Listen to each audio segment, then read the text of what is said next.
makita nato dinhi sa atong ebanghelyo unsa gyud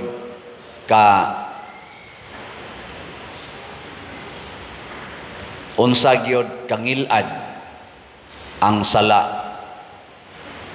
Ang Ginoo nga naghimo sa atong lawas, musugot ra siya og putlon ang mga bahin sa atong lawas or lugiton sama sa atong mata, basta maoy hinungdan nga makasata. Kay kani manggong sala mga igsoon, mao ni makapahimulag nato sa Ginoo. Mabuwag ta niya ba? Kada nato kasa mga putol ang atong relasyon sa Ginoo. Gilingiay mong tupad. Ing nahimulag ka sa Ginoo o wa? Ha? Nahimulag wa?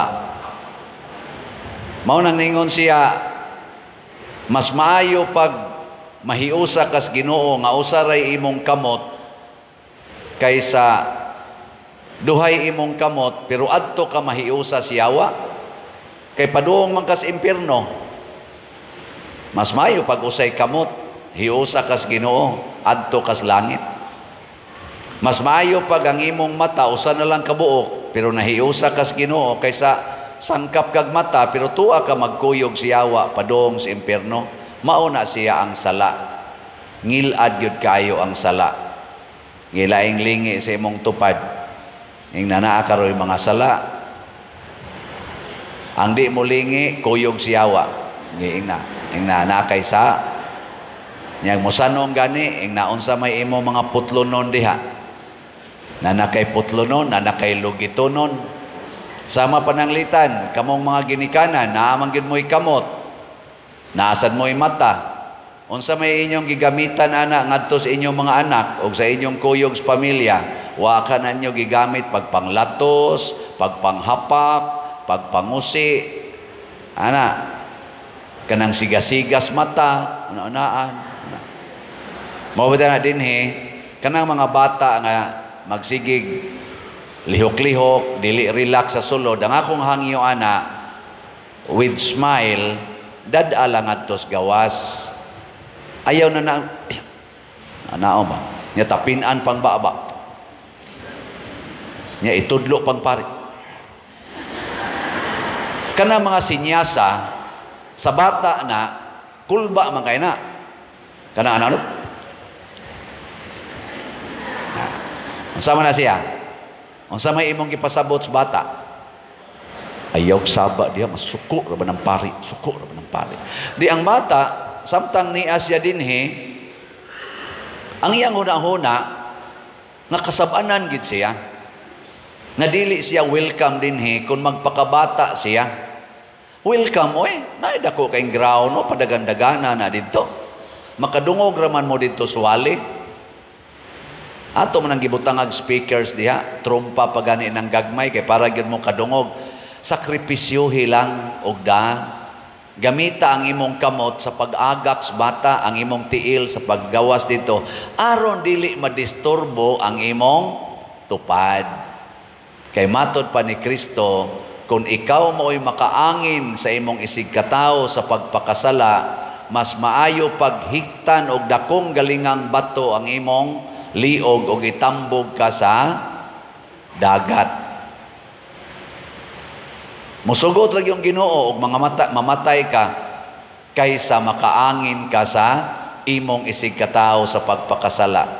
Sama na magsigig alindasay imong bata diha. Nya ang imong tupad dili kayo relax ana. Di mo ingong ginasya buang sapa daw. Sapa. Dantos gawas. O di nakasa na to siya. Mingon sa nga, usay labot ako niyang gasakit mang bata. Imo ka nang himuong rason. Ayaw, ikay sakripisyog da dito para sa akong tupad nga dili kasala. Sama rasad ko na ninyo, mga babay, unsay gigamitan ninyo sa inyong mata o sa inyong kamot. Kanang siging pasiksi, kanang tanaw anang samin, nga nindot yun kay mo tanawon. Anang inyong off-shoulder, kanang inyong pakanal-kanal dinhi, mubog-mubog short, nindot na kayo mo tanawon, ano? Ang imong mata, ganahan kayo, kasiksi na ako, kanay sa akong body. Nindot no? Hoy, mga babae. Ganahan mo na. Nya mo dayon na inyong ilakaw-lakaw diyasdan. O niya, ang nagtinarong og lakaw nga mga lalaki, nga wa gid tawo isod nga dautan ang ilang hunahuna. Nya niagi ka nga ingon ana imong hitsura. Unsa kay nasuod sa ilang hunahuna? Apil na ning nagwali. Wa ka to masudlig bakukang tungod nimo. Ikaw, I don't care. Ako ning kuan, ako ning lawas.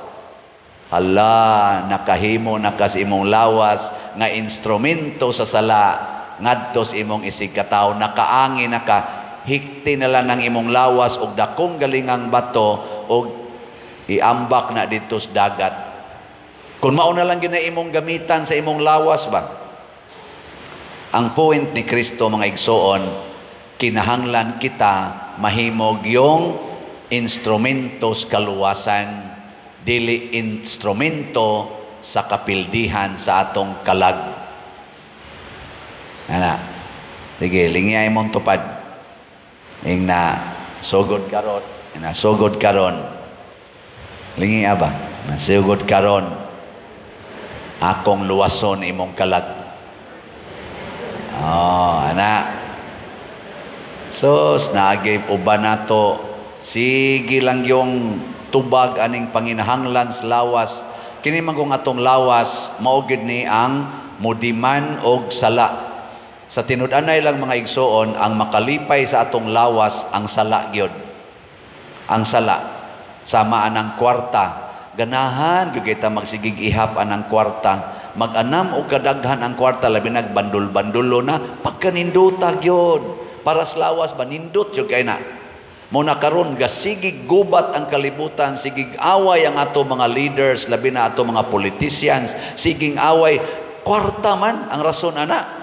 Kay kanindot yun kwarta, ipon, ipile na nimo, tanaw kas imong bank account, ala, milyon na, ala, milyon na. Ako ning paabuton og bilyon, mao na.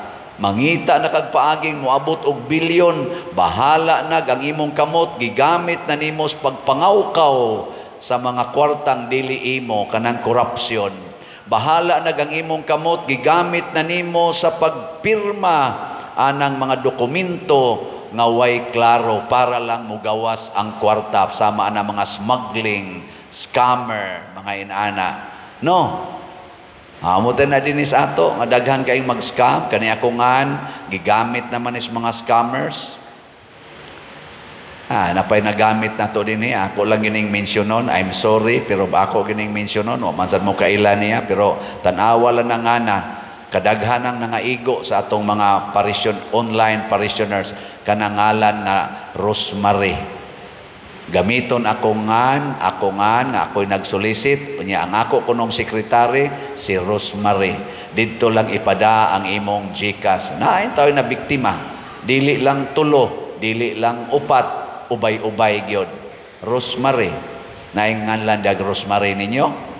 Na? Dakpa. Basig mauna. Hoy, sorry kayo Rosemary. Kay ikaw, o tinuod mo na ni Mungan, nag-scammer ka, na miligro na kas impierno. Ang impierno rabakuno, ang kalayo, dili mapaong, o ang kanini ang sana, dili mamatay. Grabe yung kayong silot sa impierno. Nya, ang gigamit ang mga scammers, mata, ang ilang kamot, o ang ilang huna-huna. Muna, diris atong unang pagbasa, gisgutan ni Moises, kanindot unta kung kitang tanan mahimong mga propetas Ginoo. Pasabot, magtinabangay ta, dili na ta magsigi og tan-aw nga kanabitang kauban gid ta. Kay karon manggong panahona, mas importante nga kauban ta dinhi sa kalibutan, dili importante nga kauban ta didto sa langit. Ang importante gid nga kauban ta dinhi. Nya dili gani kauban, mag-away ta. Dili ta ka partido, mag-away ta. Dinhi bas kalibutan. Mo na diri sa unang pagbasa niingon ang kani Josue, badlunga na siya Lord or badlunga na siya Master ingna niya si Moises. Di man na wa man na siya moari diri nganong nag-prophesy man na siya dito katubang 70 man to kamuok mga kaabag ni Moises nya iyang gipakonsaran sa Espiritu Santo. Ang duha wa man mutambong dito sa tolda pero naabot sad sila dito sa grasya sa Espiritu Santo. Oy nasuko wa man na dinhi absent man na ingos Moises unya di ay og ang Ginoo ni adto didto kanindot unta kung kitang tanan mahimo tang mga propeta. Diri sad sa atong ebanghelyo na niingon sad si Juan, Lord, naami nakit-an dito nga naghingilin og mga yawa ginamit ang imongan naghimog milagro among gibadlong kay di man ikauban nato. Unsa may tubag ni Hesus? Unsa ingon Hesus? Ha? O amo naminaw? Tanawa si Hesus, ayaw ninyo siya pagdid-i kay walay tao nga maghimog milagro sa akong ngalan nga makasultig dautan bahin kanako. Ang nindot di ay bisag dili ta kapartido, bisag dili ta kauban, dili ta kalahi, dili ta parihag sikta nga Katoliko, basta magbuhat ag maayo sa ngalan sa Ginoo, mao nay importante. Kanindot unta ang tanan nga nangalagad sa katilingban, madinhi man sa simbahan o sa gobyerno, mag-alagad sa Dios nun na kinaiya. Bahala nagdili ta parihag partido. Ngano man dayeg manghatag ka diha og bugas, ang tuas ang imong kakontrag partido nang hatag sa bugas sa ngalan sa Ginoo. Unsa man na maayo na dili. Nya imo dayong daoton kana kinawat ng bugasa. Nya moingon sa sila kautro sa na diha kinawat. Imong kamot, imong baba, siging sinawayay. Kana gikan na sa iyang pagpangurakot. Kana gikan sa nas iyang pagka-drug lord. Ayaw na lang. Sagdi lang o sana. Kay ang Ginoo may nagtanaw nato. Pero naagyo'y tinuod nga kaso nga nahitabo, kana matod pa ni Kristo, skandalos man na. Kana yung klaro, ba? Objectively, kita yun nga naa. Hala, paili dayog kaso. Aron matambog na ngadtos dagat, ngadtos bilangguan. Oy, lahi man ron ang kalibutan. Basta ka partido ta, bisag maghimo pa kag salaod, duphan ti ka, alihan ti ka. Pero dili na to ka partido, naag ni kay gamayng sipyat, bisan pagwa kay sipyat, dauton ti ka. Mao man as kalibutan karon.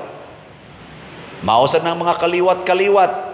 Kaliwat mi, kanang kaliwata kontra na namo, di gid mi maghiusa, nagkauyab man ang ilang mga pag-umangkod, ayaw yung ninyo anak, kontra na nato. Mga buangon mo. Minyo anak sila nganom di ay.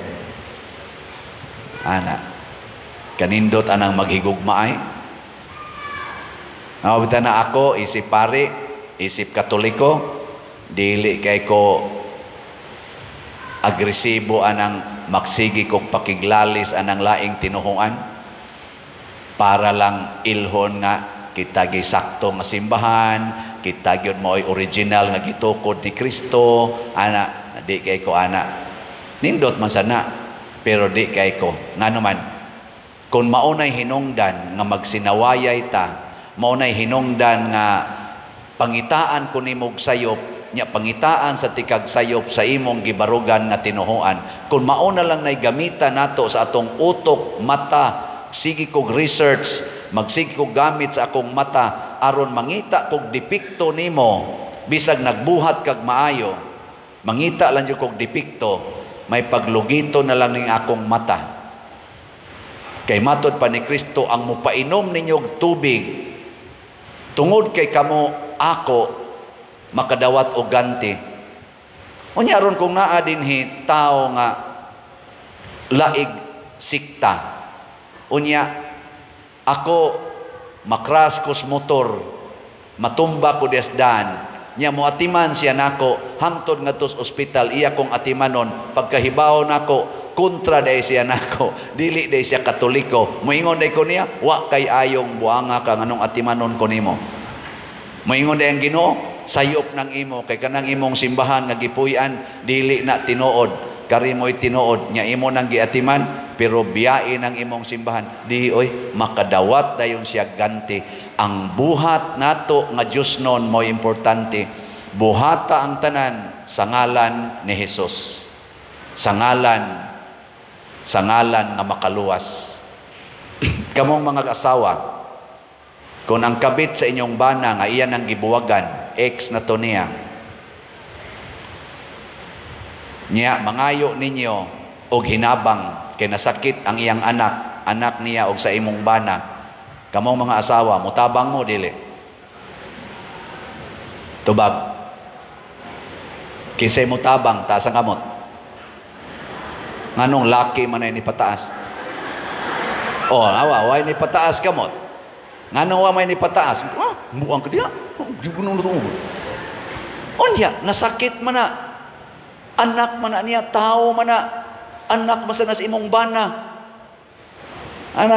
Dili ka mutabang, tungod lang kay napaanak ka nas imong bana. Kabit na, nasakitan ka nas una. Matambog jud ka sa impierno. Kamong mga bana, imong asawa, napaanak ka sa pare. Nya, unsaon man gyud, sipiat man. Unsa man? Inyong atimanon, mga bana, o inyong ipa-abort? Ay, mga bana. Nya, nihilak yun imong asawa, dong sipiat lang yun, kay si father na sipiat yun. Nya ako sad, nalimot sa ko sa akong kaugalingon. Nya na nga isang pasaylo. Unsa man? Inyong atimanon, inyong pakatawhon o ipa-abort? Kinsang mga banaha dinhi nga moingon, Pader, ako gyung pakatawhon, ta sa kamot. Oh, tanawa mo, unsa mo ka yawan noon?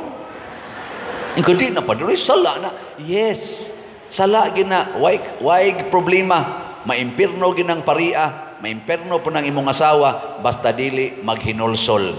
Pero ang anak, ang bata nga nahimong bunga anang ilang gitawag og sala nga buhat, dili sad makatarunganon. Kay matod pa ni Kristo, ampingi gyud kining mga gagmayng bata. Ampingi. Oh. Listen no. Nya unsa man, ganahan pa mo mosod og langit? Ganahan mo? O ato gyud mo sa impierno?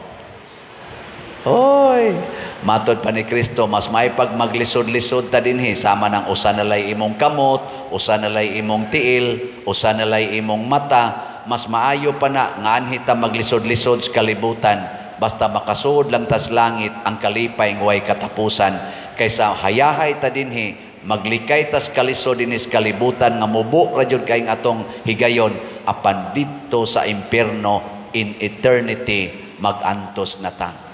Ingon ana kaimportante ang pagbiya sa sala.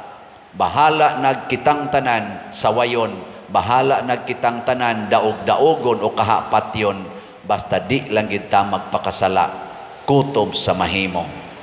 Ang sala mo'y atong kontrahon. The basic principle is hate the sin, love the sinner. Kusgo na to. Ready? Go. Hate the sin, love the sinner.